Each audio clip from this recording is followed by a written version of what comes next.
who's turning this on. Who's turning what? She's turning it on. You can't see it. Thank you.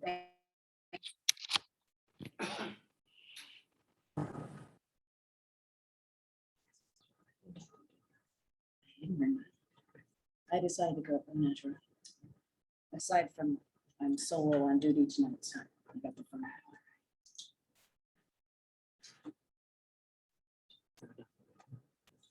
Okay, we are recording.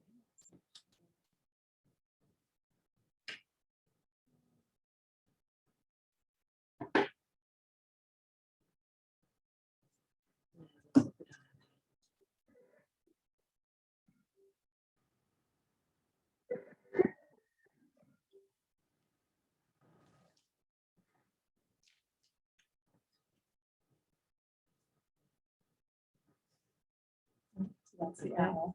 So that's the,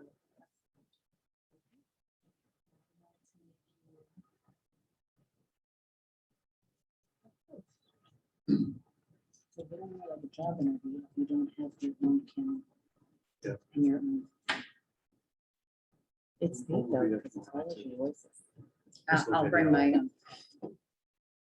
Just in case you need it. Okay. You're good? Okay. Yeah. All right, so we will start this warrant committee subcommittee conversation with the school committee. So thank you guys for coming. So in general, as we've been doing all of these, we just want to have a talk with you guys about different things you're hearing about the warrant article. And so I'm going to hop it over to Bob to give his wonderful intro to what we're doing. Thanks, Sharon. Well, so again, thanks for being here this evening. It's, this is actually the fourth of our 5 scheduled general presentations. And I think that the first was with the Board of Selectmen. Second was with the PAC group, which was the For Our Kids, For Our Town group. We met with the School Building Committee, Mike Quinlan, on the 30th. Tonight is the school board, and then tomorrow morning at 8 a.m. we'll meet with the Dale for Dale group. So what we're endeavoring to do is just get a good starting point for where the perspectives land with each one of the key players who have been involved in this, trying to really determine the facts. And I think what I'll do, I'll just summarize. We had a meeting of the Warrant Committee on the 19th of August, and just generally the purpose of the Warrant Committee evaluation is to do an analysis of the facts, addressing the concerns of the public, and to do that with a due diligence. So try to probe into it. So starting with yourselves and the other 4 groups, to get ourselves the groundwork for it, to review the process leading to the recommendation, to prepare an analysis of the financial impact. This is really important in the Warrant Committee's role, but I think also the question from the public, who's looking at this from an overall town perspective? We feel that that's the role of the Warrant Committee, to review the financial position, what the impact is of taxes, and how it fits in the budget now and going forward. So that obviously a key piece of this is cost. And then we're looking forward to making a presentation summarizing this analysis with anticipation that the special town meeting will be the first week of November. We'll have an open meeting, probably in this room, or in a room hopefully that will engage the full Warrant Committee on a discussion of this and invite public comment. And then a week after that, with the public comment and with the analysis that we've done, the Warrant Committee will take a position on the school proposal for the grades 4 and 5 at the Wheelock site. You know, in addition to the meetings we are having already, we do have scheduled a number of meetings where the entire Warrant Committee has been broken up into subcommittees. You know, one of the topics is the MSBA process. That's is going to be reviewed with Mike Quinlan, Tim Bonifati. The site selection process will be another review process that will be involved, and I'm sure that'll be Mike Quinlan and Jeff. I'm sure that yourself would be involved in that. in discussing both the educational criteria and the decision as to all the sites that were considered and why this was found to be from the school board committee perspective. Traffic and safety is another subcommittee that's being discussed. Water and sewer, park and rec, and town planning, kind of a combined discussion on that, the park and rec, and how that fits into the economic impact and the overall question of what is the future use of data, if as this proposal goes forward, if it's selected or voted on to be approved, what happens to data. And then the financial review and construction costs, which has already started. That's the most complex. And Steve is very much leading that group. So those are the areas that we're looking at. Sharon has opened up an email address for the Warrant Committee, and we've received a number of inquiries from the public. So it's very encouraging to see that people are listening and that people are asking questions. So we're endeavoring to respond to those as we go forward. So as questions come up, we want to make sure that those are addressed as well with yourselves and with others. I think the main point that we're trying to establish here is, particularly these meetings now, really dialogue. Okay, we want to have the dialogue. People are asking, where do we go to get facts? Where do we go? How do we separate facts from opinion, from different perspectives, as best we can? That falls to us, I think, on the Warrant Committee. I think we see that responsibility very seriously to, we're all going to have our opinions, but we all have the same number of votes as everybody else. We have one. And this is not, I would be, from my perspective, from where we are right now, I've been on the school building committee as a non-voting member, succeeded Sharon when she became the chairperson of the Warrant Committee. So an observer, trying to keep the Warrant Committee apprised of what's going on. But as we come down to the wire with the number of facts that are involved, I think it's really important, and it's been successful, I think, to get all the Warrant Committee members actively engaged in areas, and we'll just continue to develop it. So with that being said, our first question is really, what are you hearing for questions when people are asking you what's going on? Like, what are the things you think people want to know most about? So I'll let everyone else go. I actually mostly hear people saying, why are people so up in arms about Dale?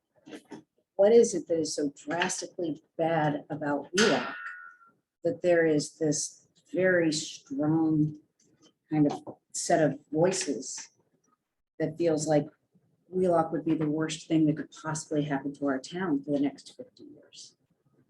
And I honestly don't know that I have an answer to that. I've read some of the Facebook, I've read some of the, kind of back and forth around it, but I feel like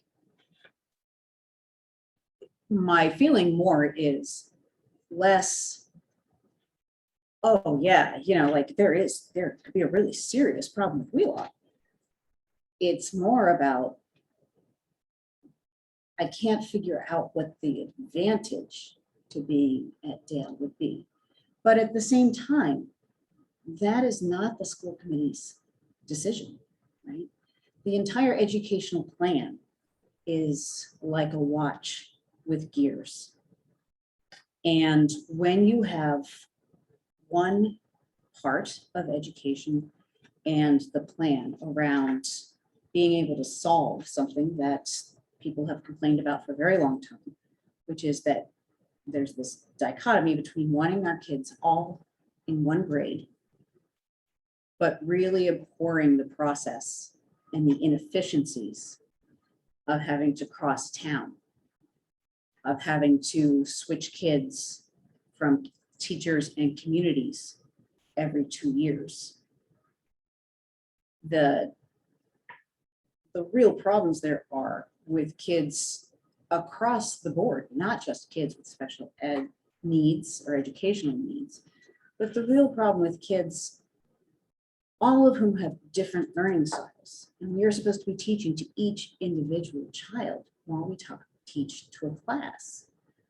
And if you don't have a learning community that truly understands them over time, much like most of us probably went to a K-5 or 1 to 6 school, you do lose something in the translation, no matter what happens. No matter how good your administrators are at getting you together, no matter how good you are communicating across team leaders for educational planning for kids with special needs, or even those kids who just have differences in learning, no matter how good you are at that, it doesn't survive the transition from Memorial School over to Wheelock, back to Dale. And if we can remove some part of that transition, then that is a really intrinsic part of the educational plan to me. And that's our job. Our job is to look to the future for the next 50 years. That's what we've been charged with, as have all of the people on the school building committee. But our specific part of this is, what do we do best for the kids now? What do we do best for the kids in 50 years? And I can't conceptualize that. But I can tell you, I don't think that education is moving towards being more siloed. It's really moving towards being more integrated, having more of an understanding of a child's individual career within school. And how do we meet the needs of that child across time? Now, there is also an advantage that is not necessarily, again, the school committee's job. But as a townsperson, one of the things I look at, because I attend warrant committee meetings and, I've been on the budget committee, and I understand a lot of the financial realities of the town. And I understand that the taxpayers are the ones who foot the bill for everything. And I am very, very respectful of that. But I have also seen times where we have perhaps made decisions that in the short run seem like they will cost somewhat less, but over the long run make life much less flexible for us as a town. And I feel like my duty is to really look at the entire lifespan of any building and what might be happening with the other buildings throughout that. When we started this hospital, we started the Wheelock project, we did not have any proposals on the table for the hospital. Do I know how many or what's going to happen up there? No, but I'm starting to get kind of an idea. And those are things as a resident, as a person who's concerned with education and concerned about how we grow and grow intelligently, because it's going to happen. How do we make sure that those spaces are the most flexible they can possibly be and provide the best education that we can? Because that's why people want to be here. It's the beautiful town, it's the sense of community, and it's a community that is built around children and families and intergenerational families. We're working to fix at the town level how we can keep people in town, have smaller downsizing housing, but at the same time, we have to maintain the education, the reason that people come here in the first place, and make this their home over 20, 25, 30 years. So as a member of the school committee and as throughout most of this building project, and having watched from the outside, that's really been my perspective. We look at the educational plan, which Dr. Marston presented to us, which had been done and looked over and evaluated multiple times by professionals in education. And then it comes to us to really say, okay, so in our perspective, what is best for the long term of the town and our kids? So I have to say that that's probably most of what I think this debate is really about, but we get lost in the weeds sometimes. Yeah, well, first of all, thank you for taking on this endeavor. I think this is really important work, and I know it's a lot of work. I've watched the 3 videos. That was a lot of time. So, so thank you. I suppose, and listening to it, those are all the questions posed by the committees you've spoken to are all the things we've heard. You know, what's it going to cost me? What's it going to cost me in the future? Because what are you going to do with Dale? The traffic impact, the environmental impact, those are all the same concerns that I'm also hearing from residents. But one thing in particular that I haven't heard that I did want to mention tonight was back in May, what was it? Was it 2020? It must have been 2020.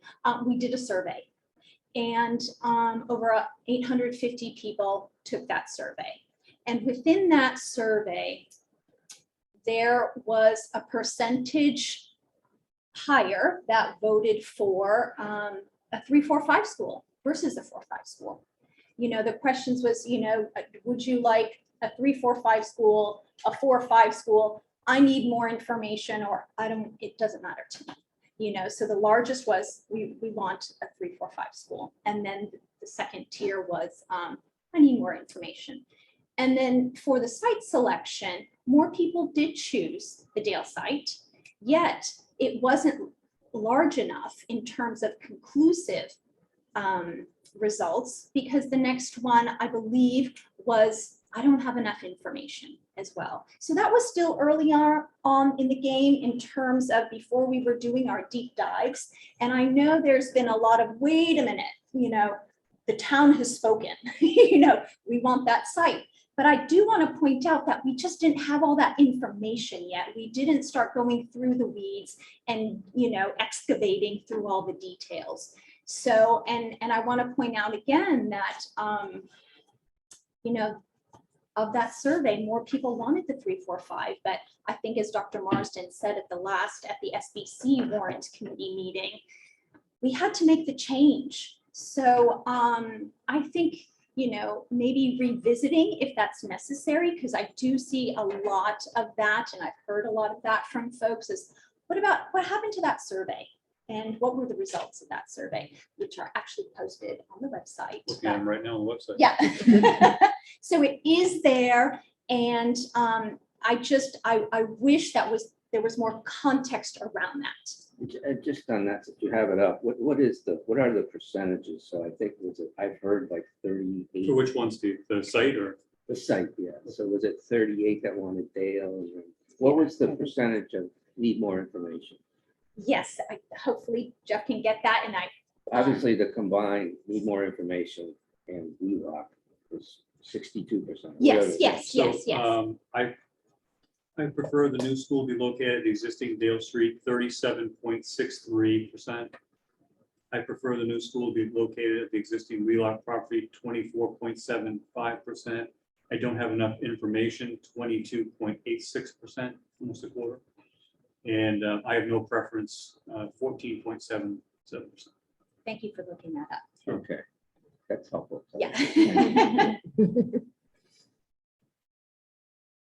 Sorry, I didn't mean to. No, that's all right. It's just, you know, but basically I've heard the same things that you've heard in all 3 of your other conversations. And I just wanted to add that piece of it in terms of different perspective or different topics.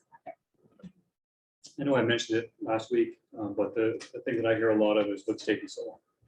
I think that parents were engaged, and we were involved in the program and accepted the program in 2017. And, we're still at that point now. We haven't had a vote yet. So I think people are concerned about why is it taking so long? Is this going to make us or cause us to lose our reimbursement from the state because we're taking so long? Because as you know, we put it on pause a couple of times during COVID, which I think was the right thing to do to kind of get a sense of which direction we're going on. But, we've had more community forums and open meetings than my colleagues that are in the same boat as us combined. I mean, I really, when I look at, Mike had mentioned them last week, Ashland and Westwood, 2 projects that Compass is doing that I'm very close to those superintendents, and they haven't done half of what we've done in terms of community forums, open forums, and all of this. So I think we've done a great job with that, and I think it's important to get that community input and to really help, make the decision, but we've done a lot there, and I feel like it's really time to, let's get it moving and hopefully get that vote in November and then the election and really get this process started, because we're, the timeline at this point looks, it's gonna be really tight to open in September 2024, like really tight. So if, the weather gods help us out and we're good, with construction, we'll be able to do that, but, there could be a situation where we move or shift grades within the school year, which, causes issues as well. Not impossible, we can certainly do it, but I think that timeline that we're in right now is really, really tight because we stalled it a couple of times, once for COVID and a couple of times because we needed more community input, or so we thought. So I think that's. Well, the point you just made so I presume that the comments that are saying what's taking so long are being asked by the people who favor the Wheelock site, because the people who don't favor the Wheelock site will tell you exactly why it's taking so long, because they think it's going in the wrong direction. Yeah, So I mean, that's a good point. there's two sides on that. So I'm hearing from parents that are saying, like, let's. Right, yeah, no, exactly, I understand. Yeah. So, okay, Actually, one thing I do want to clarify too is that Anna Mae and Dr. Marston are both on the school building committee and have been liaising with the school committee for this entire time. Right. But as we look at these discussions and these silos, there's very much a school building committee perspective, but then there's also a school committee perspective. And I think that might be one of the things that I also hear a lot of the time is that people are like, well, you're the school committee, aren't you setting up the building and doing this and doing that and doing this? And really, indeed, this is a town project of which this is a building and it is also an educational project. So I think sometimes there's there's a bit of a disconnect in people, partially because of the similarity of the names, but also because of the subject matter, that people feel like, well, why isn't the school committee building this faster? Why aren't you doing this? Why aren't you taking care of the traffic or this or that, or the other kinds of issues that come up that are, as I always like to think, these are fixable issues where intelligent, smart people who work very hard, all of us, we can fix these things. We can't say it's bad now, so it's going to be bad forever if we think about traffic or whatever. But from a school committee perspective, we have to constantly think about, and I think that we all say this to each other all the time, it's students and education first. That's our job, that's our mission in this particular decision. and frankly, that's exactly why we're doing the way Right. we're doing it, because the Right. reality is we're looking for you to give us the perspective as the school committee. Right. So educational and the Mhm. philosophy there. And that's why we're moving outside of that realm. So we're not holding you responsible for traffic, okay? That's where we're gonna meet with we're meeting with Right. traffic people. We're not holding you responsible for what to do with Dale for the park and rec. We're gonna meet with the park and rec people. So that's exactly, but so tonight's conversation really is education. Mhm. And we totally understand that's your perspective. And that's a good segue for me. Yeah. That's what I'm here for, the segue. Segue into Nice, Steve's question. nice. So I have spent a lot of time reading through thousands of pages of MSBA submission documents. I'd like to And, point out that he made his own book. I, Nice, so, Steve, nice. and so I just want to make sure I understand, because there's a lot of information in these documents, and I want to make sure I understand kind of, one thing I took away from this is that the MSBA process is very prescriptive. It has certain things that need to be studied and done in certain timeframes. And there's a lot of documentation that has to be accumulated and put together if you want to play with if you want to dance with the MSBA and get their money to support school. So I just want to kind of in my mind, make sure I understand the process here. So in March, well, I guess even stepping back, we made some initial, submissions to get admitted to the program. Right. And that took a long time, 2 or 3 types of submissions, but eventually in 2018, December, we got invited into the program. And then there was a process to hire the project manager, left field, and then bring on the designer, Arrow Street. And that, I think, was done in like November of 2019. So in between that period and then the submission of the first document, the PDP, I think it's called, the Preliminary Design Program Report, there was a lot of work based on what I could see around the educational program. And, I mean, it looked like you met with the district, administrators, faculty, staff, to look at the needs, the educational needs of what you needed for a school. And I just want to confirm this, because as I read it, this is what I understood, is that you did that, and there's like 100 pages dedicated to it in that document, very detailed. But you did that, it was sort of site agnostic. You didn't think about what site. You kind of said, this is what we need for our kids, right? Is that right? No, so I would say we had to do 2 plans. We did 2 educational plans, one for a 4-5 and one for a 3-4-5. Okay. So the only one that made it into that was the 4-5. But we did 2 4-5. separate ones. Right, okay. Yeah, okay, I understand you made that decision to to go to the 4-5 during that. You looked at the 2 grade configurations. Then you put together the space summary and the requirements to meet that educational program and the enrollment options that were associated with it. And then you looked at the same time, you looked at, I think, 6 potential sites, narrowed it down fairly quickly to a binary decision, 2 sites, either Wheelock or Dale. And all that was known back in March of 2020, that we had done this work and we had narrowed it down to just 2 sites at that point, right? So, and according to this document, you had 7 visioning sessions, 2 public ones, 3 community forums, 8 SBC meetings, 3 school committee meetings, and 4 meetings with other town boards and committees up until March 2020, right? Right. And then, so then we get into the summer of 2020. And I guess you looked at the grade configuration, made decisions on that. And then in August and then September is when you deliberated on sort of the site selection, right? I think I read some minutes. Now, I do want to mention that the deliberation on the site selection is, again, the school building.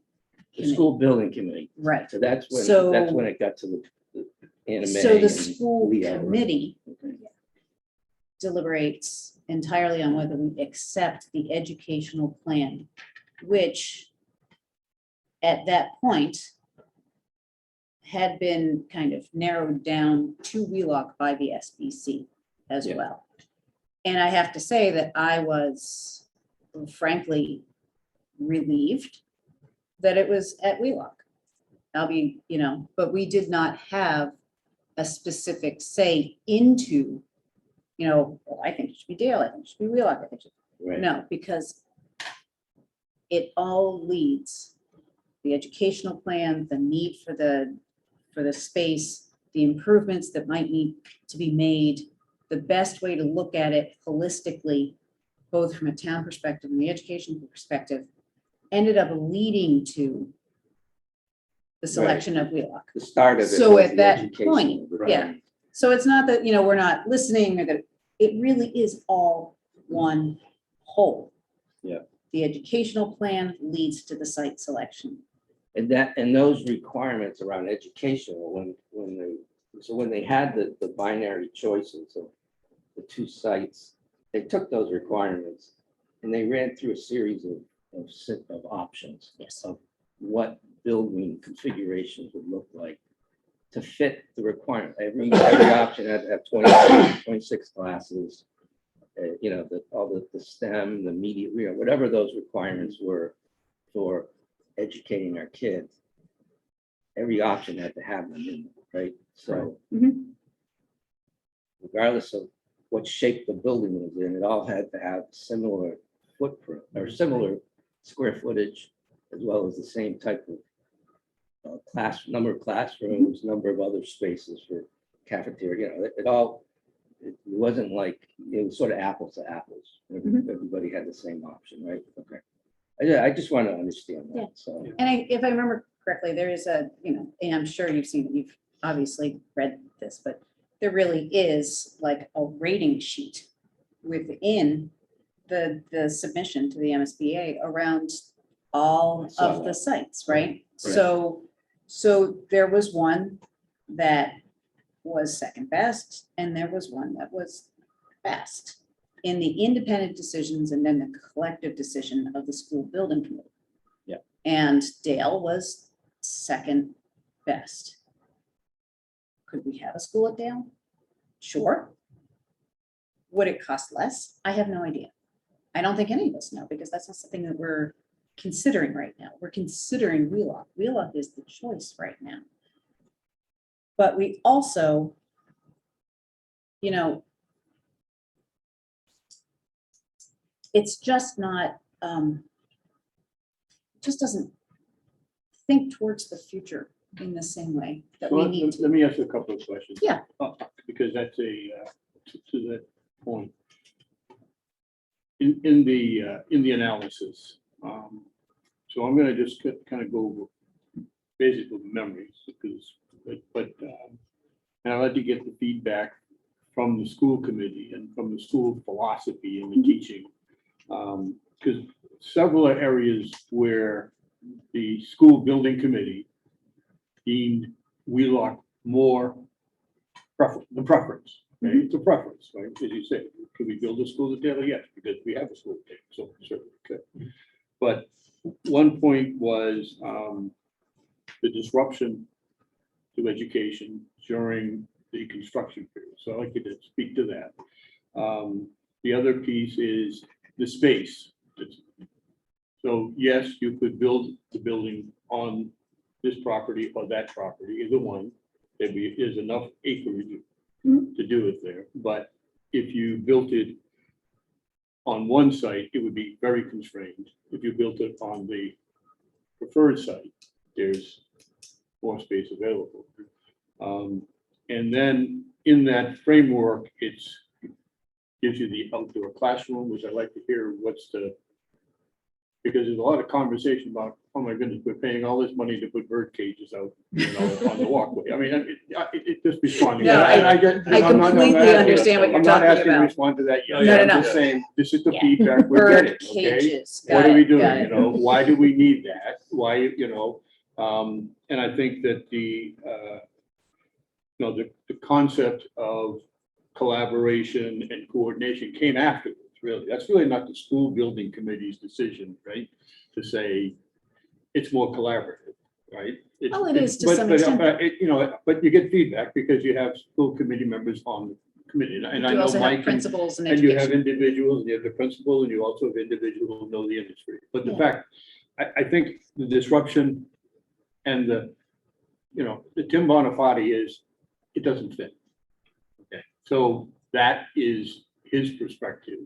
But I think, where does the school committee come in as, feeding in and filtering with the school building committee? Maybe it's better to ask the two who are on the school building Happy to. committee. Please do. Sure.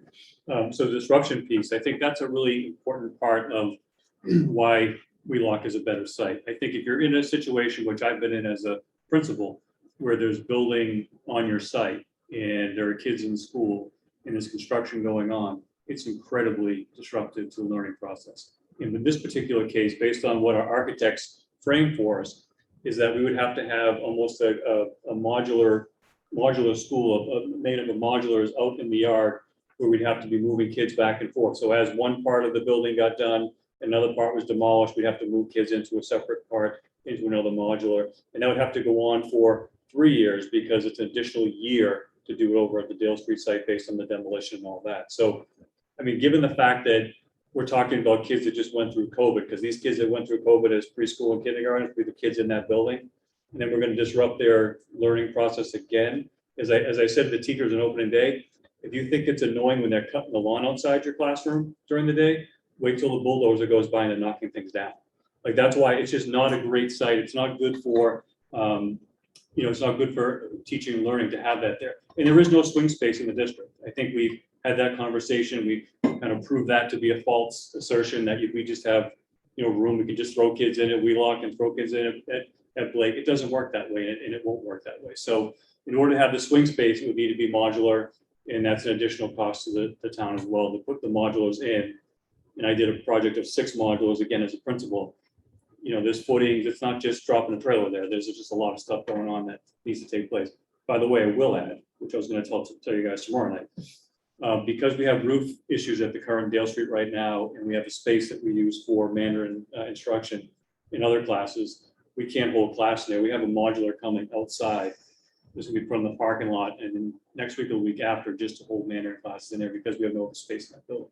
So, to do that, fortunately, insurance is paying for that, not us. But magnify that times 15 or 16 modules out there, which is now the field out there. I mean, I don't know why you want to do that to kids. You can say that your kids or the kids that, went through the program when they did the middle school, high school, survived it. This is totally different. We're talking about little kids, and we're talking about modulars. And quite frankly, we're disrupting 2 schools, because not just Dale Street, but also you're going to be so close to Memorial, disrupting that process as well. So I just think it's not worth that disruption, and my job and our job is to advocate for kids educationally and their safety. I don't see it working well at all. And I noticed there were sort of 2 documents in that, well, I guess, so after the PDP, there was the PSR, preliminary schematic report that got filed in the end of December, I think, of 2020. And there were 2 documents in there that went through. One was a little very detailed, evaluation of criteria of the sites. And then the other was a pro and con matrix that had, different pros and cons of each of the sites. And that was helpful to me to understand what the deliberations were, what you looked at, what you considered. And the SBC, I understand the school committee wasn't part of this, but there was, and there's plenty of, discussion in the minutes, both at the SBC level and at the school committee level, about why people thought the way they did, I guess. So I think that's, helpful. I mean, the educational requirements around special education, maybe you could talk about that a little bit, because it seemed like there was a big focus in the submission on that. The most recent submission. Well, there was one in the educational The requirements. education plan, we had one that was, Yeah. then the most recent one, they asked us for, this was a DESE requirement through MSBA. We had to outline our entire current special education program and then what it's going to look like in a new school. So it's pretty heavy around that area. Yeah. I think one of the things that we felt really strongly about was to make sure that the special education space was embedded into all of our clusters and our learning environments. So it wasn't a place different for other kids to go. It was part of the same learning environment, the small learning community that we have built for everyone else. And we do that now as much as we can. We have difficulty with some buildings across the street where the space just isn't there to do some of that. But that was a real focus for us. And not only that, but also make spaces that we could do some individual one-on-one tutoring that we need, which we don't have space for that now. So we have some small meeting spaces, some breakout spaces. Those were all real key areas that were identified through that visioning section that we did in 19 and 20. We did 3 or 4 of them, then we did others with the community. Within the guiding principles that came out of that, we had small learning communities, which is a real key piece to us, because we were thinking about at that time a 3, 4, 5 school, right? So that was going to be a lot bigger than what we're used to here in Medfield. So we want to make sure that we could make it a small learning community and teaching pods and learning pods. That was really critical to us. And I think the architects did a phenomenal job achieving that. We also, one of the guiding principles was school as a community resource. That was a really key piece that came out of that group. By the way, 29 people in that group, 12 were teachers. So we got a lot of teacher input just out of that group as well. So it was also the one-on-one meetings that the consultants had with the teachers, but part of this visioning group, almost half were teachers to begin. The community resource was really key, and that's what we talked about, getting a larger gymnasium, which we knew possibly at the time wasn't going to be supported by MSBA, but we felt that was a critical component for the town because they needed larger gym space.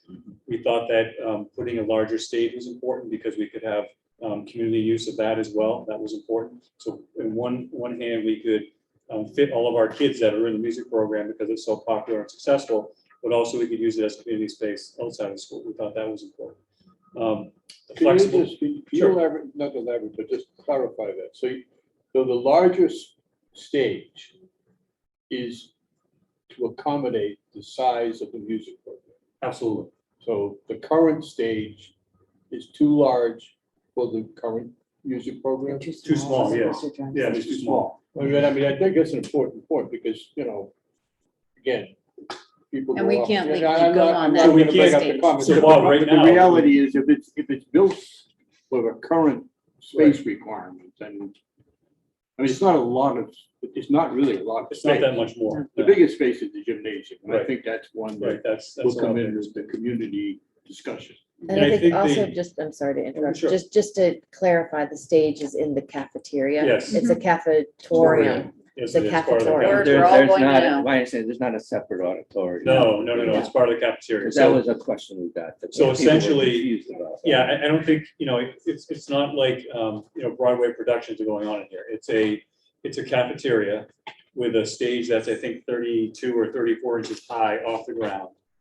Minimal lighting, minimal sound. It's not like, we actually visited a school, an elementary school in a surrounding town that had Broadway-like production and they never used it. So, that told us that wasn't good use of money, right? That if they're not using it and it was a much larger school, then we're not going to use it. But we have, it's much better than we have. So just to your point, Bob, right now we have music instruction when we do strings in one section, so it might be in the gymnasium, and then band in the cafeteria. So we have so many kids participating, we can't fit them in one space. So this would allow us to have a stage area where kids could practice there and also a separate band room where we could do it. So we could have strings in one area, band in the other, and then chorus somewhere as well. So it was really thoughtful, the design around that, because we got a lot of feedback from our music staff in order to do this. I just want to toot the horn of the district for one thing. The educational plan that we keep talking about had to be approved by MSBA, and at the meeting, it was said, this should be the model educational plan for anyone in the state building an elementary school. We worked really hard on that plan, like really hard. So that felt really good to hear that because there were so many people involved. Now we have department chairs at the high school who do K-12. Steve and I and Mary and other administrators, we really collaborated on that, worked hard on that. So that's a kind of feather in our cap as well. That this Let me plan, ask Sure. that question. So the Yeah. MSBA's comment was on the process or the product? the product, Product. I was in that meeting as the well. plan was The way the process was, No, the end product. No, the end product. They the just got educational end- they plan got that we the- submitted to the them that 100 pages of outlined what our they- vision. and, Yeah. and that, so that's that's one area that, I'd like to see you elaborate on the educational plan as it's reflected in the design of the building. Sure. Okay, because I think space, when people look at this building and they're gonna look at it for cost, they're gonna look at it a cost per square foot. All right, that's how people are gonna say, Mhm. and they're gonna, and then you're gonna back off from that when you're gonna get, we'd get questions already, of people saying, okay, do you need that amount of space for this? Do you Right. need that amount of space for that? So Yeah. how does that work in the, I know how it works on the cost side, right? But how does it work in your educational philosophy? You're talking about pods and different things, classrooms. So there are three more space. guiding principles that came out of those meetings I just want to share with you. One was real world learning. So making sure we could do some innovation and teaching with kids, and that's where you get the STEM and the maker space and those kinds of spaces. Connections to nature, to your point, Bob, about outside classrooms. That was a really important piece that came out. And again, 29 people, 12 teachers, members of board of selectmen, finance committee, school committee, administrators. That's what they came up with. And then the other one was sustainability, which I know that the Energy Committee has done a lot of work with that, and there's a sustainability subcommittee, but that was the sixth top guiding principle in the design of what people would like in this community. So to your point of, what was your point in the last question? Whether it was process Oh, or the Got actual it. final yeah, you plan. said something else. Well, I think he was talking about like the ultimate design.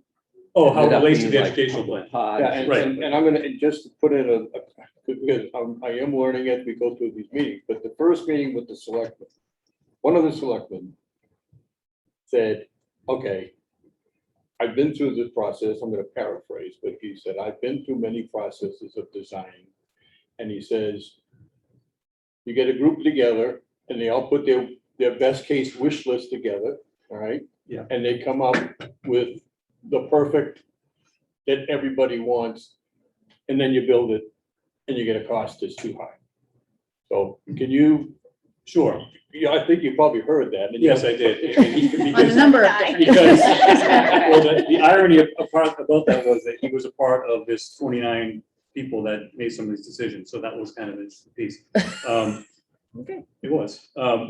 He So I gets the think one that ornament. we talked through that process that he's talking about. We had one visioning session called Big Sky Ideas. So if you could build anything you want, what would it be? I don't think a lot of the big sky ideas came out into the final project. I think what the architects did a phenomenal job of doing was taking the educational plan that we put together. They took that and they built the school around that plan. So instead of building a plan that's trying to fit the education plan into the school they want, they really did tailor it the way our educational plan was written, which was phenomenal.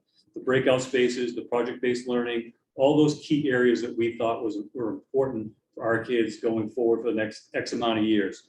They incorporated it really nicely into the plan. You know, one of the questions that, you know, sort of has come recently is, as I understand it, the square footage of the final design that's in the schematic design is about 4,000 feet over the MSBA requirement. And I'm not sure everyone understands that, but that's how I understand it. But I think there's a perception by some people that maybe they've heard that there's going to be a big gym, I think were the words that were used, part of the new school because of basketball needs and the ability to sort of, you know, play basketball, use that facility, the broader community have access to it and have more availability for basketball. And the question is like, is that really needed? They talk about what they did with their kids and drove them to Wellesley or whatever else. And is that an appropriate cost of a school building, I guess, is sort of the dialogue that we're hearing from some people. So I'm not sure everyone understands that it's not a huge high school gym. We're talking about 4,000 square feet for the whole building, and part of that's the gym. Probably 3,000. 3,000 Yeah. is in the gym. So maybe you could just talk about the thought process that you guys went through when Sure. making those decisions. So we had talked about it, actually, the meeting last week too, when that came up. You know, one of the things that we heard in the community forums was we wanted it to be a community resource, right? And I think that gym space was an issue in the community, and as you articulated, that some people have to drive their kids to Wellesley, which that's great if you did it before, but why does everyone have to do that? Why not have it right in our town? So I think that was something that came out of it, but also the ability to have 2 wellness classes happening at the same time, which is critical. You know, when you have a building of 575 kids, you really need to have 2 wellness classes going on at the same time within the gymnasium. And, you know, we looked at that and we went through, I mean, we didn't get the real big gym, we didn't get the real small gym, we got the one in the middle, right? And I think that we went to the amount of detail to decide, well, if we cut off some of these bleachers here, then that requires less parking spaces, less pavement, and only 2 sinks versus 3 sinks. And we went through that detail to go through and cut some of the stuff out. And that's really only because, you know, Mike and Tim are on there that do this for a living and were to help us through that process, right? Yeah. So that was really, really critical. But, you know, we felt it was an important community resource, but also for our wellness program as well, to have a gym that's a little bit larger than what the MSBA wants to reimburse you for. Okay. But we're only talking, as you said, 3,000 square feet more. It's Yeah, not a yeah. enormous space. And that's, I think, what was missing from the questions, an understanding the perspective of how Right. big this gym was, so. Can I ask Sometimes you I to- also, I'm sorry, I just want to say one thing too, that I've noticed when I speak to people who maybe went to school when I did, or that there is a question of terminology here. I think that really, sometimes people hear makerspace and, learning community and, things like that, when indeed what we refer to as makerspace and STEM areas and, those are what we used to know as libraries, right? But libraries are no longer books. The Libra is completely out of it, right? Or not completely, but there's so much more to seeking knowledge. So people hear these kinds of terms that are kind of like ed you speak, and they don't they have no reason to know that that's really what we're speaking of, right? That which you used to know as a library has expanded in the same way that education has expanded, in the same way that we can do experiments now in a science lab that there is no way you could have done them, or I could have done them when I was 16 or 10 or in school, right? So that there's kind of a little bit of a disconnect sometimes, I think, around like what do we call things anymore, right? So we say we've got a cafetorium, but really you probably had one too. It was where the custodians came out and rolled out the tables, or, and then you had the people who would do stuff on stage, but it was just your all-purpose room, your multi-purpose room, right? So there is this kind of edu speak that makes it sound like we are building the Taj Mahal, but we're really building a neighborhood elementary school for your neighborhood kids. It's not enormous. It's not out of control. It is a school. And it's the school to the standards that we need to build schools to now. And we haven't had to do this in 50 years. And so it's new to our town, right? It seems unfathomable, but it's what we do for towns, right? It's what we do for ourselves. It's what we're required to do, and it's what we do to bring the next generation. So I was just gonna say, well, basically you said it a little bit, but could we spend like 5 minutes on just like a glossary of, okay? Sure. That's a good idea. I think it would be good, like, Throw out when a we term talk and I'll about like, make up. you Yeah. know, like, can we talk, like, just describe what the outdoor classroom is and what it would do, and just describe the makerspace and what it would do, just so we can kind of get the glossary out there. I suppose, and to add to that, the cafetorium and the learning stairs that I Yes. think we, So whoever wants to Yes. start a glossary. Written down here. I mean, So, we've definitely received questions about the outdoor classroom, Yes. so we Right. definitely do that. Like, I think, why do I have to buy logs? so or, let's do whatever. outdoor classroom first. I mean, I How's think that? that was something that came out of the guiding principles, and also, the visioning sessions and what the teachers want. I mean, especially after the last year we've had, we're outside more than we've ever been. Even though some of this was done before we went into the pandemic, we've really seen how important it is for kids to get out, moving, and learn outside instead of just sitting in a classroom all day. I think that's an important piece. I know we have an outside classroom at Memorial, and that gets used probably last year more than ever. But it's like anything else. You have some teachers that want to use it all the time and some teachers that don't use it very often. What we think with the new curriculum in science is that fourth grade will be outside all the time with their soils, erosion, and landforms units. Like, that's part of what they do. We feel like having the Victory Garden be a 2 through 5 project instead of just a 2-3 project is, kids are excited about being able to do that because they love it in 2-3. And now we can extend that into 4-5 into learning that's appropriate for their level. And we think that's an important piece. The walking paths is something that we started doing this past year in the hybrid model, where kids go out and they have a lesson and they walk with a partner and do some individual studying or with a partner. That's been really successful.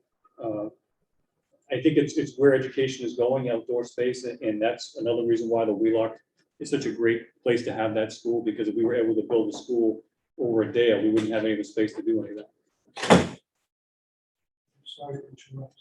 Just shut the speaker down. Thank you. Okay. It's like somebody's having a dance party. Yeah, they were in the gym. He said I'm the smart board in this room. He said that they It's a smart board. had. Oh, sorry. I think you would. So we are able to visit multiple schools that outdoor learning spaces. Chairman, that's a violation of HIPAA. Oh. Okay, didn't need to turn all the way. Thank you very much. Okay. Sorry I interrupted. Yeah, Thank you. No worries. You won't fly you anymore, too. We can add HIPAA to the glossary. Yeah. Yeah, don't add it to my glossary. That's somebody else's. So we've been able Whole to, different we basket. visited, Why I stay. we visited probably 4 or 5 elementary schools before, during this whole process, and we got to see some really great outdoor learning spaces. One being the Neil Williams in Needham, that's cool. I do. Where they have outstanding learning spaces, which encourages what we do in our curriculum. Kids can do it right outside in the classroom and outside as opposed to just being stuck inside all the time. So we got a lot of good ideas from visiting those schools and seeing the benefit of it. And we think it'd be great for the kids in Medfield. I also think that we have to think about what our next generations are going to be looking through for the next 50 years. And what kind of continuity over time we can have with outdoor classrooms, understanding how our climate changes, building that excitement about future thought to problem solving, building through that period of time for the Victory Garden from 2nd to 5th, building that into what our curriculum is for Massachusetts history, what it is about, Native Americans here, and not just something where you go and you plant in the spring and the next year you eat it, right?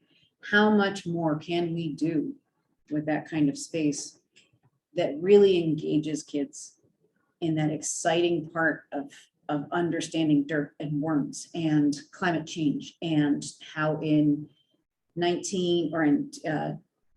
2024, this was the average temperature that kids took every single day outside. This was what their meteorological instruments read. And here I am in 2045.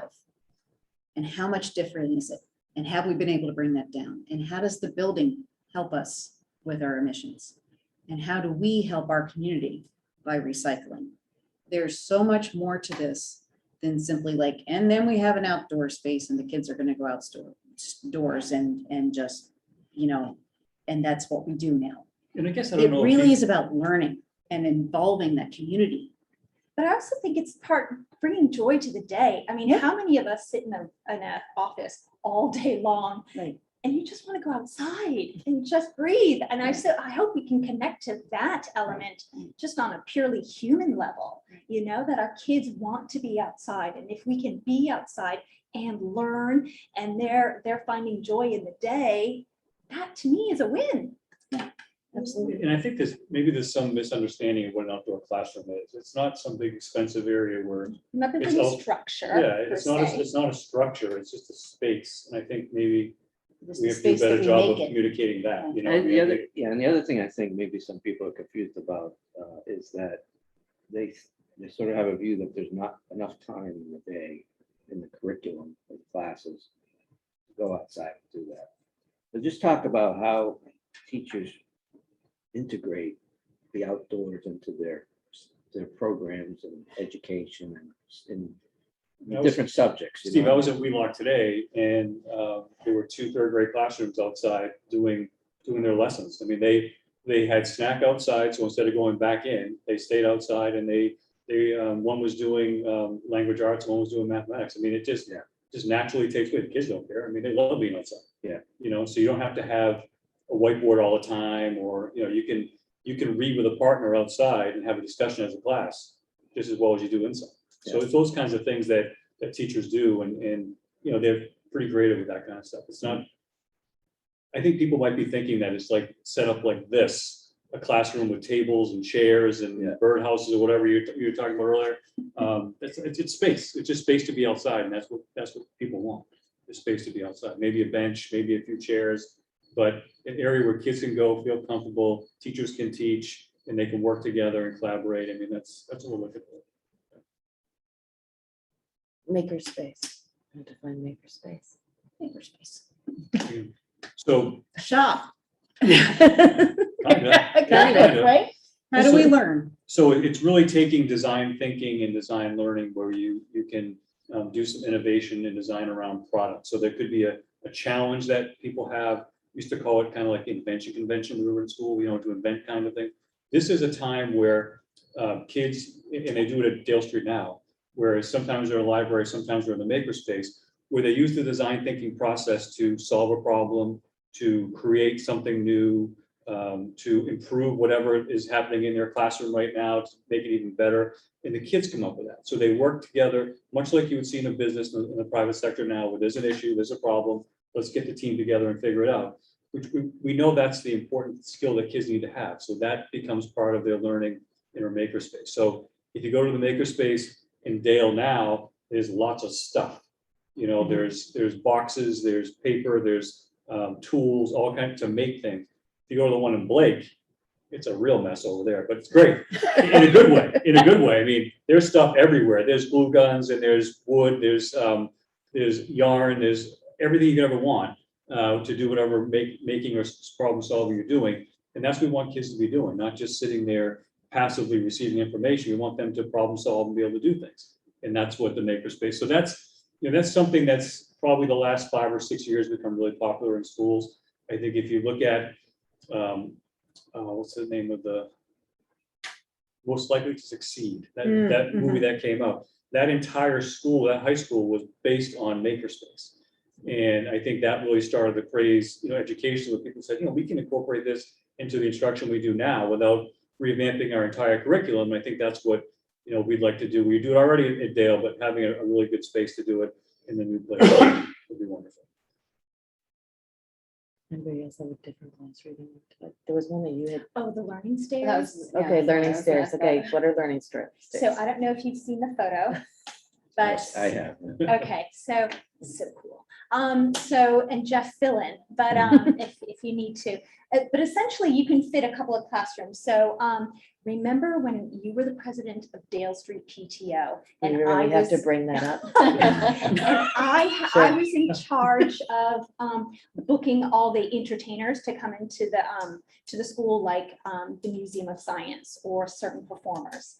And so, but now, back then, they would have to go to each class to do their skit, and you'd have to pay for each of those, performances, so to speak. But with the performance or that staircase, you can get a couple of classrooms in there. You can have a performance there. You can't see it in the renderings, but we did ask, and there's a huge, there's a screen on that wall that it faces. So that's actually a teaching space, a learning space. The kids can perform. We can have the Museum of Science there, and just they can watch a movie or something or other. But it's an exciting space. One of my kids, went to Girls Who Code. They went to MIT and they had a learning stairs, and it was just so cool to see in action. So not only would you see a performance, but kids would do collaborative work on those stairs or something or other. So. And It it's sounds, stairs too? sorry. It is. It's actually a Yeah, stairs. Right. yeah. We could have Yeah, painted but like It's not a bridge to ABCD. nowhere. No, it's just All right, being so- creative with a necessary With piece space, of Right, architecture. Yeah. right, you need to have it there. So one of the nice things about it too, and I got to see one at the building this architects did in Harvard. It's really a great space, and what we're trying to do, because we have themes going in the school, so one of the themes that we're going to have in the school is music, because it's so prominent in our community and with the space that we've created. So the learning stair is actually going to be like a keyboard or piano. So when you go up, you'll actually see the keyboard, which is really cool. The other theme that we're looking at is time. So we look at the seasons with time, and I go, Tom is going to donate another clock for another building project in town, which is awesome. So that's going to be prominent in the school, is whatever he builds as the clock. In the seasons and time are going to be a theme. So we incorporated those particular pieces of the community in there too, which I think are really important. But anime, it's perfect what you said with learning certain. That's exactly what it's going to be used for. It's so rare that you get even the opportunity to have an economy of scale in classes or in teaching kids. Which if you can have 3 classrooms and 3 teachers really collaborating all together to share all of their knowledge at once, and then have those classes break out, then you have really performed something with those stairs, right? You have done the right job by kids by giving them a baseline and then helping them expand out and allowing for that collaboration with teachers as well. So it's not just field trips, it's not just people coming in, but it's really something that would be, you know, part of even a hangout space. You grab a library book and if you know, do such a thing, if you don't download it on your iPad at this point, and you read with other people. And we know that kids who read next to each other want to read more, right? There are all of these kind of community connections in there that we've built within the school. And this is kind of where it comes to the, how do you tease out sight versus education? You know, our mission here has been building and collaboration and community. And that's what the building does. The building is the teacher as well, I think, is which, you That was know, one of the things that came out of the vision. Right. As a teacher. the building is the teacher. I think one of the things that Steve and I have talked about, Steve Greta and I, is how we're gonna schedule that, because there's so many people are gonna they're gonna wanna use that learning stair. We need to make sure that And it's the list of equitable, kids who everyone should gets to, not be you know, on that use learning it, and- stair. maybe. And just so, Good thing my son's not in that grade anymore. on the maker space, is there one of those for each grade, fourth and fifth grade? Or is it just one that they all, It's one outside, that's connected to the library media center. okay. Right, so again, you're So able they'll to share, use right. all of those materials collaborating. Do any of you feel comfortable speaking to, so clearly this educational plan was made and then the site selection was done. And I know you mentioned earlier, clearly Wheelock was the first choice and Dale was the second choice. Do any of you feel comfortable speaking to why, I guess, Wheelock is better for the things that you're describing and what went into that or not? You know, Steve had mentioned earlier the process that we went through with the rating system and all that. We Right. didn't just flip a coin. We really took a lot of time and had a lot of conversation around that. I think one of the driving factors, and I just had mentioned it earlier, was the minimal transitions for kids and reducing that number, which is a really important key thing for people. And then the campus setting itself, there's a lot of efficiencies within the campus setting. So if you're looking at 2 through 5 building, it's easier to have all the buses come in there and drop off once, and then kids go this way and that way. That's really good. We were able to share staff and space and resources, which is really important. My former district had a campus like that for 2 schools, and we were able to bring kids back and forth. We had one school had a really nice gym and one didn't. So the one that didn't got to do phys ed and wellness there, and we got to shuffle kids back and forth. And it's really easy to do when you're on that one safe campus setting without cars going by. We used the art rooms interchangeably between the 2 buildings, and that was a K1, 2, 3 building and a 4, 5, 6 building. So we were able to share that. So I know I said it at one of the forums, but this isn't theory. Like, I've seen it work and work really well. So it's not something that we think it's going to work. No, it works, and it works really well efficiently with staffing, with resources, transportation ease with parents. The campus really works well for us. I think the opportunity to develop special education programs that we can do in both buildings. One of the things that Mary spoke about at one of Mary Brule, our Director of Student Services, is that right now, when you have the schools in different places, it's difficult to develop a program that can be shared between 2 buildings. You really can't. So you have to develop individual programs in each building, whereas we were to develop a program at Wheelock or the new elementary school, we could share those resources and kids could be a part of both programs and staffing could be a part of both. And that's something we just can't do now. We just can't do it. We do some of it at the middle high school right now with sharing of teachers and sharing kids. Actually, some middle school kids take classes at the high school and we kind of go back and forth, but we can't do it at the elementary level. So this would allow us to really be efficient in that way, which I think is important for the operational piece. And to speak to that, one of the other things is that being able to have, so at baseline, and I'm not sure people understand this because they think, well, you could have a campus at Dale Street, right? Because Memorial is right there. Memorial is specifically built as a young child center, an early childhood educational center.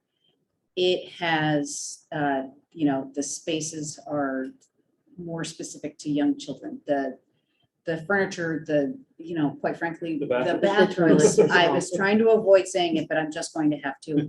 These are things that you do not just say, oh, well, I think we're, burgeoning this year and maybe we just need to move kids this way or that way, right? Like, it doesn't work like that.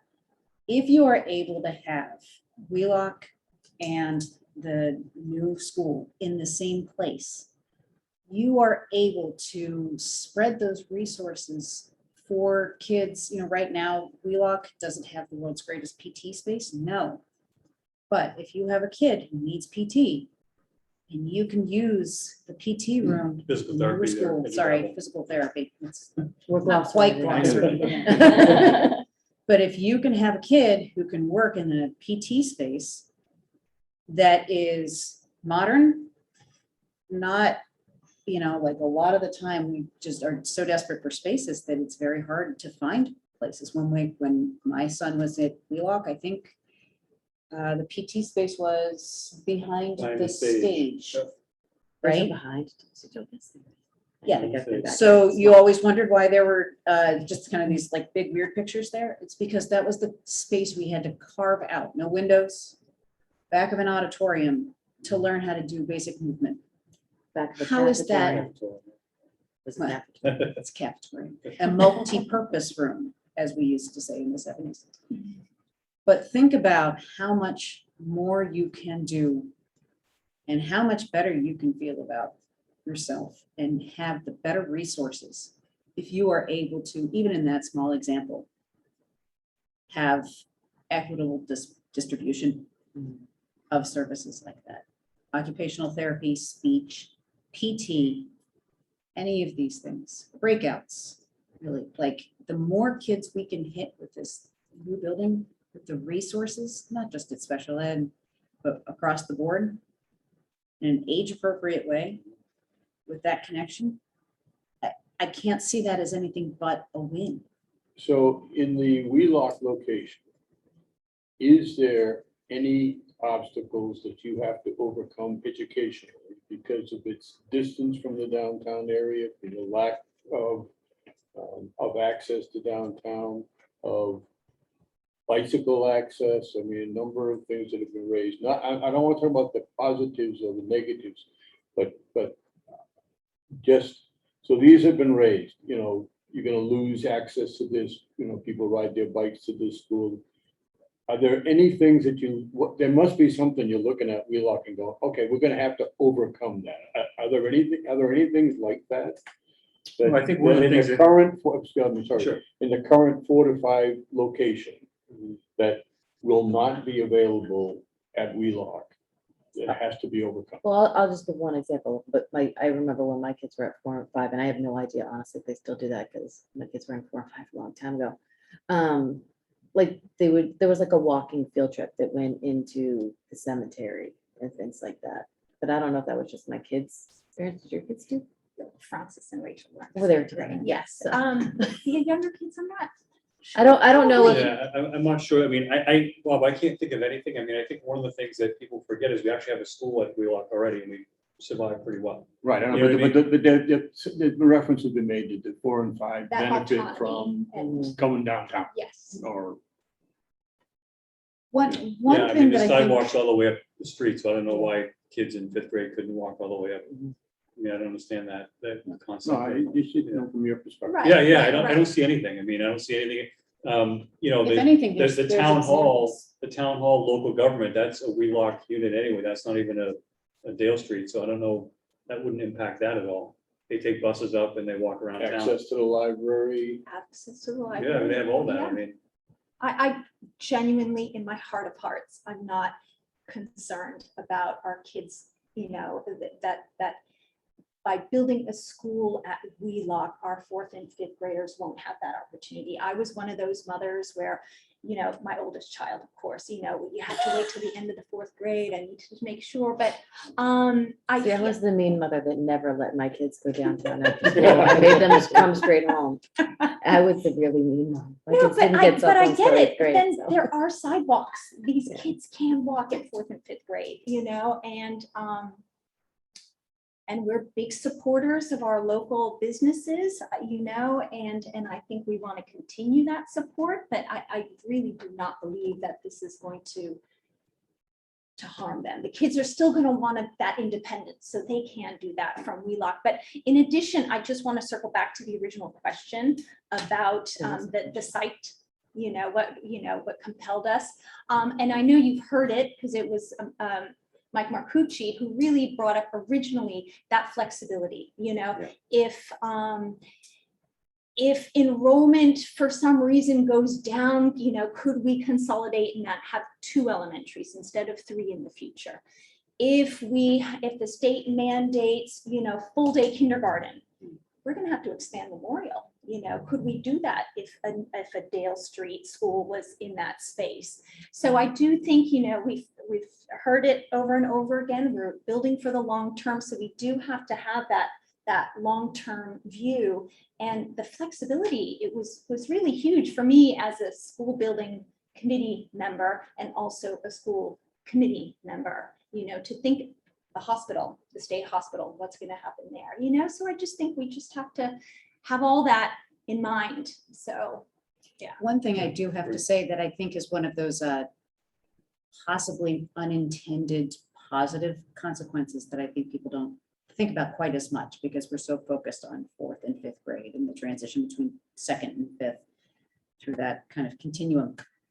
But I worked on the townwide master plan and I spent a day in the high school, literally running from group to group of kids in the lunchroom with the town planner, Sarah Raposa, and oh my gosh, I can't believe the town clerk, our town clerk. Christy, please, sir. Marion Benaldi. Oh my God, Marianne, so sorry. And everything those kids wanted was a place to gather, a place to be with their friends, a place to hang out that was not scripted, that was not about this organized sport, that you didn't have to pay $110 a month to belong to Kingsbury to get a decent pickup game inside. And I think that might be one of those unintended consequences. We're so worried about this independence at 10, but what opportunities are we providing for safe and community-based independence at 14, 15, 16, 17, right? What kinds of opportunities are we able to expand then if Parks and Rec is able to expand their programming, if teens have a place to go that isn't, their friend's basement when their dad's not home or whatever, right? There are opportunities here with a vacated space in the middle of town that have great repercussions for all of our kids and our families, not just, 2 through 5th grade.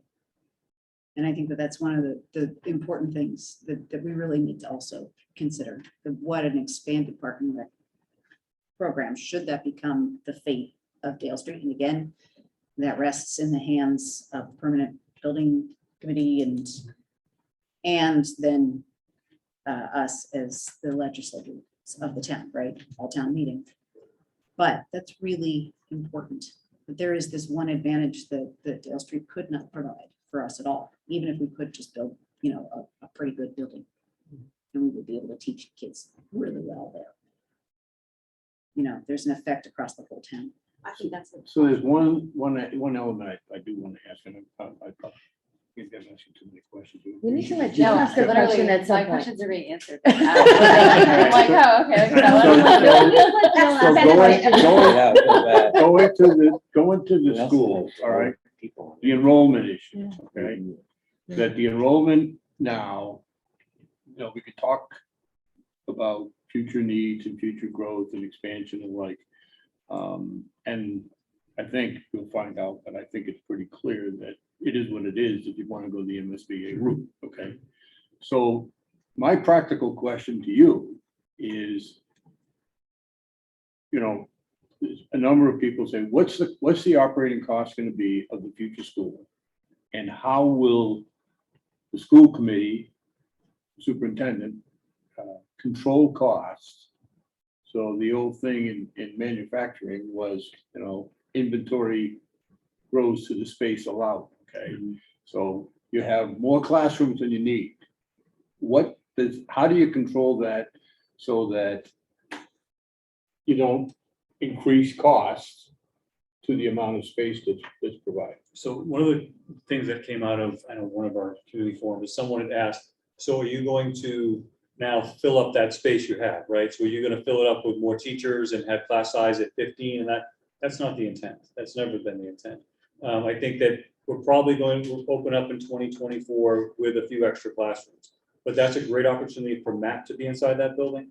You know, we support the MAP program and they're already at Wheelock, but they have an old module that's been there forever. This allows us to give them space right inside of our school where they can use during the day and after school for our kids. So again, providing that service right on the same campus for grades 2 through 5. When I first got here, we had a little extra space and we actually had classrooms through the collaborative. So the Accept Collaborative and Tech Collaborative had used classroom space. We weren't able to do that anymore because we don't have the space to do that, but that allowed the district to get revenue from those collaboratives because we rented space to them. So there's lots of opportunities that we're going to have. We're going to still keep, you know, the class size what the school committee wants it to be at in their range. You know, we're looking at 21 to 24. We're not going to drop it down because we have lots of space. That's not what our intent is. But it provides opportunities for us to generate revenue within the town and also provide a service to our families by having MAP right inside of our building. We've had those conversations with MAP already. They know that they're on our mind as we design spaces. We actually had a daycare in the original plan a couple of months ago. We cut that space out because that was not going to be reimbursed by MSBA. And that was really looking at space for our teachers. We started a daycare for our teachers about 4 years ago now, over at the high school. And it's full, and a new one will be full as well. So we can have that opportunity to put a daycare into that building. And we use a third party. So we contract with a third party to do that. We don't staff the daycare, but it allows our staff. And this happened, 25 years ago, when I was 20 years ago when I was a principal, where I had a lot of teachers that were of age and started having kids.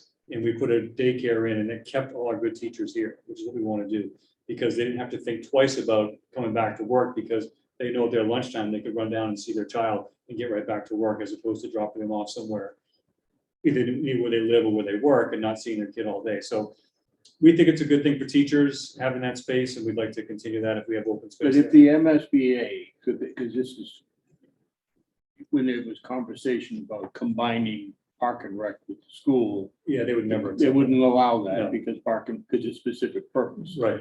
But if the MSBA requires this many classrooms and you don't have the need for that many classrooms, will they allow you to use it for another purpose? Yes, They for will. something like that, because it's educational space.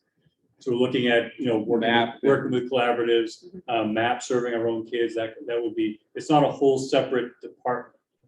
Where Park and Rec would be a whole separate department, which. Well, this will come up again from my perspective, just Yeah. on cost. So I think if you can document some of those, Yeah, to just cover so we don't just leave it open saying, well, maybe, then again, maybe we will use it for classroom. If we have a plan that we can, kind of document Yeah. and quantify. I do want to bring up a point to that, though. That makes sense. And my point is that as much as it may seem like in a town where the taxpayers have to pay everything, right? We are a heavily residentially based town in terms of our tax revenue.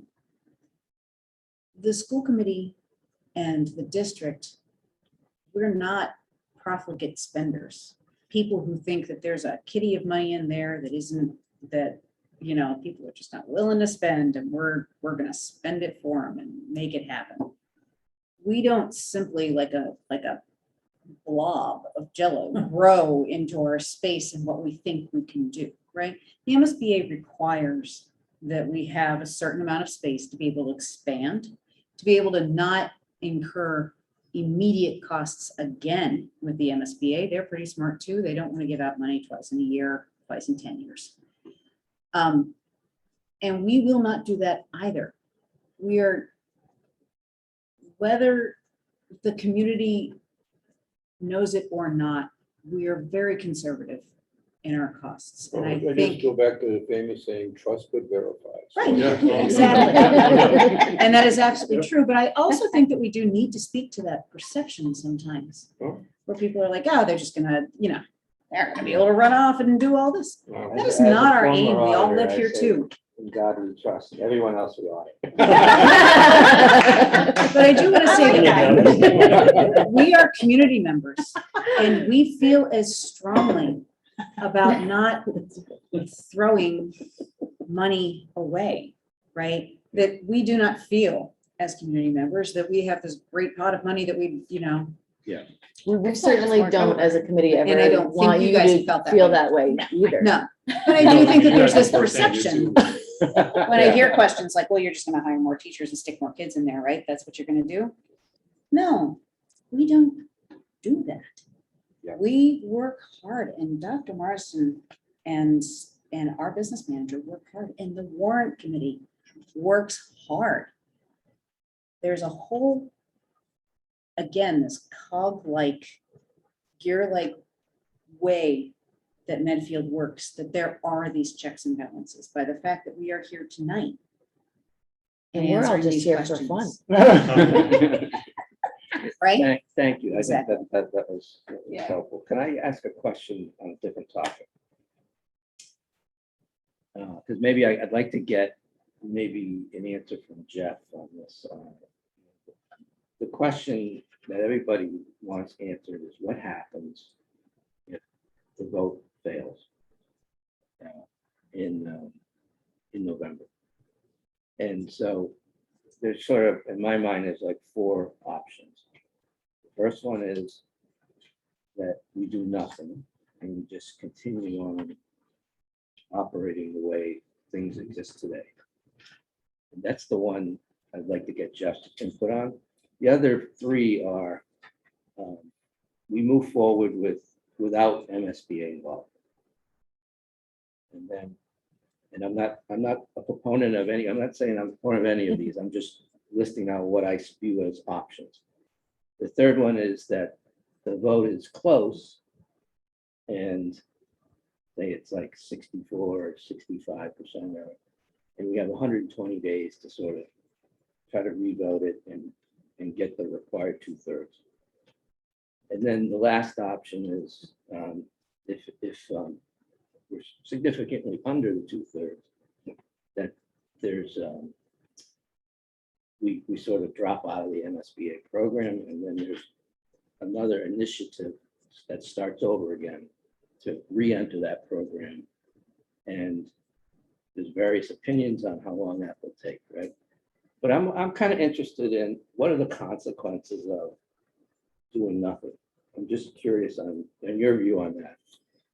That's a great question, Steve. I think, initially, right off the bat, we would have to look at putting some resources into the existing Dale Street. Yeah. So we've been putting off some repairs and some needed upgrades because we're anticipating and hoping we're going to get a new building. But if we, if it does not pass and we're in a situation where we're going to be using that building for, I don't know, 4, 5, 6 more years, there's probably about $1 million that we're going to have to ask the town for, give or take, on things like roofing, heating, ventilation, like all those kinds of upgrades that we've been waiting to do on some of them, some of the areas. And I think the modular example I gave you tonight's a pretty good example of what we have to, it's just whack-a-mole with that building, at that point, it's just. And then we just deal with all the things people hate about the building for a longer period of time. Correct. Right? Yeah, correct. So I think that's, and then I get really concerned about space, because even though in 2024, we probably won't have the 575, based on all the information we have, whether it's NESDEC or MSBA, the numbers are coming. So that, the NESDEC numbers and MSBA numbers are based on live births in the community. They're not speculative. So I think I'd be concerned about where we would put kids and whether we'd have to add modulars to that building just to house the 4th and 5th grade going forward. I'm really concerned about Memorial going forward too, which again was part of the reason why we really pushed for the 3, 4, 5 for a while, because that's going to get filled up quickly as well. So I think there's, unfortunately, the consequence, and again, it's not, I'm not trying to be, I'm not trying to scare people, but it's the reality. I mean, it's gonna cost money to Yeah. keep that building going, and we're gonna have to invest in it. And that's something that we hope not to do, because it doesn't make sense if we're gonna be building a brand new building. Sorry, do we have a list of? We do. Okay, Yeah, so we, on the maintenance that Jerry did a few years ago, the $42 million capital plan, there's items in there that we Good have to chunk do. of that Yeah. yeah, was Dale, and we felt we could write that. right, off, no, but because- how much Yeah. longer can we write that off before? And my other concern about that is if we pull out of the NSBA program, Good luck getting that done. if we, yeah, good luck, one, getting funding again for a very long time. If we lose it and lose it big, right? At some point, we will need a new school, and I can guarantee you that it will not cost what it may cost, when we put it out to bid. It will be considerably more, no matter where Right. you build it. So on that, there's, as And I we'll be footing understand, it it, ourselves. as I understand it, the start of that new process is a submission of the SOI. Yep. And that's done, as I understand, once a year. Once a I think year. In April. So the Once a year. soonest that could happen would be April 2022. Correct. And then, And I can unless, guarantee, I mean, according you're not to gonna Tim- get accepted back in if you just dropped out. It's just not yeah, gonna we happen. heard from Tim Bonfati that, in his opinion, it was a minimum of 2 years to get a response back. Right.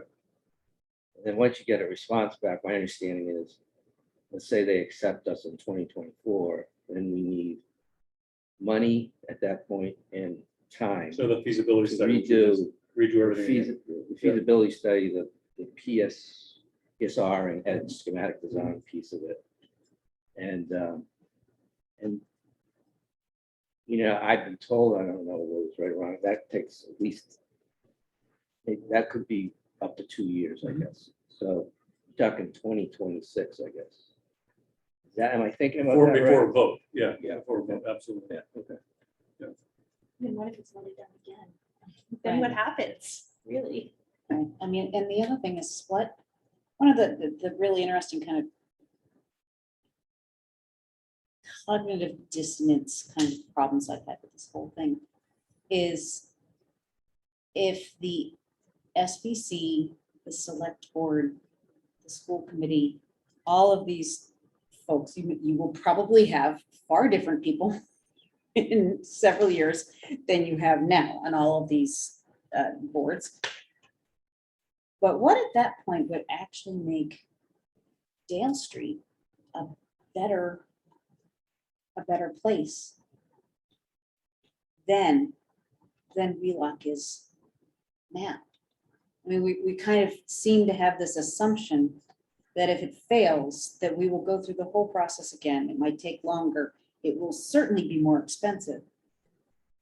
But there has been nothing in my experience of this whole process that it was objective, fact-based, very rigorous, and very prescriptive. And that there was so much about comparing apples to apples, oranges to oranges. So the only thing that would have changed is that there were slightly more people who felt like they didn't want the Dale Street to be relocated. And does that actually make a better school? Does it make all of the arguments we have about not being at Wheelock, the expense and the this and that and the other thing? How does that change if this vote does not succeed? How does that change? I don't, I think I'm having a hard time. Yeah, I know. Well, I mean, seriously. I know. That's why we're going through this. I mean, we want to hear Yeah. all those sides. I just don't know how it changes. I don't know what becomes better.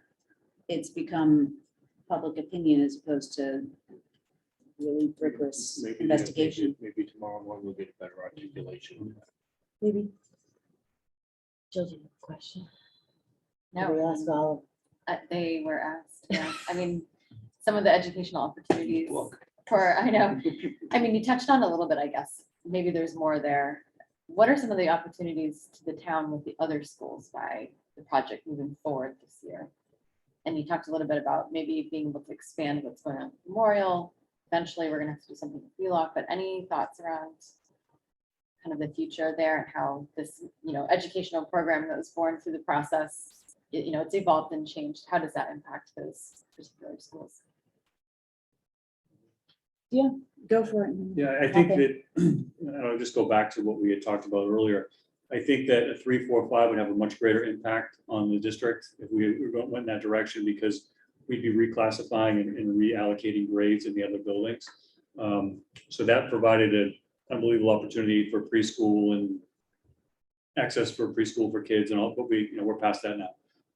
I think the 4, 5, it really centers around that campus model, which I think is critical and important for our kids, having them all on that same campus for years through 2 to 5, and allowing them to, allowing the teachers to work together in that collaboration, which we think is really important, but also having most of our elementary kids on one site. I think that's preferable for parents. I think they want to be able to drop off at one site and pick up at one site. You can imagine how much feedback I get when someone has to pick up a kid here and then go over there. I mean, I think back to when I first got here, when Wheelock was a separate bus route, where people had to put their kids on Memorial and Dale and then wait 45 minutes to put their second and third grader on. Like, we changed that particular piece. That was, a little bit of work to get that done, but that alone has made a big difference for families, right? And I think that allowing, having that amount of kids at one site was really beneficial for families. If they want to drop off, pick up, or whatever. But educationally, I think we've tried to articulate our reasons there. The bigger impact would be on Wheelock than it would be at Memorial. Can I ask a follow-up busing question Sure. since you just said it? Yeah. I've definitely seen some statements out there that says that when we have the Wheelock campus, that the town will be taking on a higher cost for busing. It's the same thing. Yeah, in fact, it's shorter routes because they'll drop off more kids right there. So they only have to go to Memorial and then that one site, drop off all the kids there. So which is- our current busing assumes every single kid takes the bus no matter what, like you don't reduce the busing because you think more kids walk. to No, one we're in a school. It's just- contract with it, so it is what it is. We pay by bus. So if we have more kids, then we have to add buses. But right now, I think we're in really good shape with that. And that, I guess maybe I'll ask the question. Sure. That Yeah. contract has to support the assumption that all kids, if they wanted to take the bus. could take it. Only kids that have the distance requirement that they Yeah. take the bus. So yeah, we make that assumption And in they there. have to make space, they Um, pay for the space, basically, for everybody. It's Right. not, It's already there. I mean, we pay by bus and we make that assumption. We give them the enrollment numbers and in the RFP, that's all part of it, the process. So it's actually makes life a lot easier because they drop off there and they go right over there and drop off the rest of the kids in one side. So, because it used to be, It's not gonna I'm increase dating bus traffic, myself, 'cause but it they're used to already- be like, well, let's put it this way. My understanding is now all kids, so if you have a kid in 3rd grade and a kid in 5th grade, Mhm. they both get on the same bus. They do that. And today, they're stopping at, so they get picked up, they're both on the same bus, and they go to all 3 elementary Correct. schools. They make stops. So Right. I don't know what the order is, but It depends on the bus. depends on the If you're What bus. on side of town they're this on. side, you Okay. stop there and Yeah. So sometimes, depending on where you live, if you're in 4th grade, you might have to wait longer or whatever, vice versa. And under the new model, one of the stops goes away. Right. That they're just dropping all the 2 through 5 kids off at the same location. And So then they would there's drop the them one- off Then and there's one other there, stop over there. at Memorial. Right. So it eliminates one whole stop. And the demographic that you mentioned, do you have any information or demographic on how many in the 2, 3, 4, 5 are the same family? Because the idea is, the way you described it, people talk about doubling up the traffic on Elm Right, Street, but if it's the I don't same, know how that happened. but if it's the same, if a parent has a child in 2nd grade and 4th grade, you're not doubling up No. because they're already going, They're they're already actually going. reducing traffic Right. in one space. So no. Right. But so do you Do have you have any numbers that demographics go on by that? family rather than We by? got that. I mean, that would be interesting from the traffic perspective, right? Because you're not doubling up. What we've seen, I know we talked about it last week, what we've seen is we have most kids riding the bus again, which is great. So we had kindergarten start today, and we're back up to that high number of bus ridership, which is what we're hoping for. So we're no longer dealing with that nonsense. Last year, we can only have 25 kids on a bus and everyone else is driving their kids. Everyone's back on the bus, which is great. One of the things actually, I think that this might refer to, if I saw it on social media, I'm not sure I should even speak to it, but somebody had posted that they thought that there would be significantly more bus traffic and higher cost because students who would ordinarily walk to Dale Street would not be able to do so, and that would increase the amount of children we have on buses. Is there, and it's an interesting question, is there any real basis behind that? Because at this point, there is no child who's required to walk to Dale, is that correct? No, kids walk to the. Yeah, they can, but. But then do you they- also are have they the required kids, to? the kids who live Yeah, in some that of them. neighborhood over by Wheelock Right. Some are required to. would walk. Yeah, Sure. same argument. You're gonna have an So that- offset. If it So doesn't So rain, that's they're same not gonna thing, be yeah. picked up. Yeah. I mean, people live on that side of town too. It's not just Right. everyone lives right over here. I know, so it's- that's kind of, there, again, there's this kind of disingenuous argument that it's going to be more traffic, it's going to cost more, but really, it's essentially a redistribution of resources across multiple levels, not just being able to have the consolidated campus, but, whatever kind of washes out in terms of traffic and stops and walkers who can now walk at an older age from the neighborhoods surrounding the Wheelock campus. So if that's a concern, I think that it's not one you have to spend some time thinking about it. Unfortunately, I think our job is to spend our time on all those I questions. know, I know. You wouldn't believe the questions. We have Oh, to- I might believe the questions. And Karen, and frankly, I just want to make sure we don't view these questions. We don't Oh, view yeah. these questions as disingenuous. Yeah, Okay, yeah. we take every question and we encourage questions. Okay, I Mhm. mean, I understand everybody's got a perspective, but from our perspective, we honestly are trying to take every. I knew what I was question. asking for when I created an email address. Oh, Yeah, yeah, exactly. absolutely. We have I mean, we do want. several. Yeah. It's wide open. Mhm. Any other questions? 8:42. How about, the other- Do, Newton- anybody else out there have Any questions? from the committee? Maybe. Any from the Yeah, other Ed committee members? and Jeremy and Newton are out there. But if you guys have a question, raise your hand and I'll figure out how to. let you Get you talk. on the owl. I know. Nope, doesn't look like it. Okay. So. Well, good. Well, this has been great. Thank I you. really Yeah. appreciate Yeah, it. no, Thank thank you you. so much Thank for you. the Thanks for chance to having come us. in. And I will say, because I do observe the school committee meetings on many occasions, and the vote, the discussion on the going from 3-4-5 to 4-5 did not go down easy No. with the school committee, and I recognize. I'm gonna be that. honest, I did not watch your meeting the night that happened, and the next morning when I saw that, I was flabbergasted, because I thought for sure you guys were gonna go for 3-4-5. But We I understood do- the reality that we were walking into. It was I a- know, It was a very tough meeting that I Yeah. observed, but I want to give you Yeah. credit for it because you did. It was, not entirely on this, but I mean, just the fact that it was, And I think it's fair to point out that some people are sort of focused just on cost, and that one decision saved about $20 million. A lot of money. So. Just want to point that out. I also think it speaks to the rigor of the committee that I know that pretty much every person went out and did their own really intense research about why this was happening, what we could do, was there a way that we could save it, what was the important, And I think that we each came to our own decision that it couldn't be saved at this point, and that, circumstances happen. But I would certainly hate to see if that was a decision that we were making and it was a different site, I think I probably would have voted against in general.